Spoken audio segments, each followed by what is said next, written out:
Καλημέρα σας. Θα θέλαμε να σας ανακοινώσουμε ότι έχουν βγει πάρα πολλές προκηρύξεις, τόσο για τη Φθιώτιδα όσο και για όλες τις περιοχές της Ελλάδας.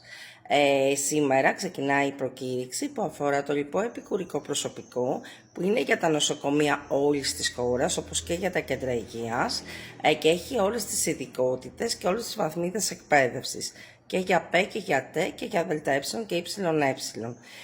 Είναι από 26 Έκτου, 12 η ώρα το μεσημέρι, μέχρι 15 Εβδόμου στις 2 η ώρα το μεσημέρι.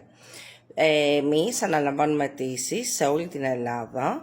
Τα τηλέφωνα μας είναι 22 31 3 078 93 και 6946 829 678.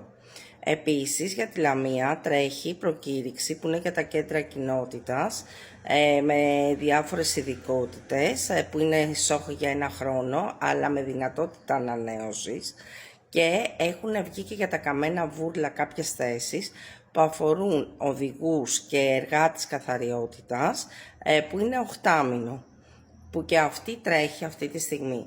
Θα σας ενημερώσουμε για οποιαδήποτε άλλη προκήρυξη βγει, γιατί αναμένουμε τις μεγάλες προκήρυξεις που είναι για τους Δήμους, 3.000 άτομα, ΔΕΛΤΑΕ, όπως και για ΙΕ, αντίστοιχα το ίδιο σχεδόν, τα ίδια σχεδόν άτομα, και για τα ΑΜΕΑ. Σας ευχαριστώ.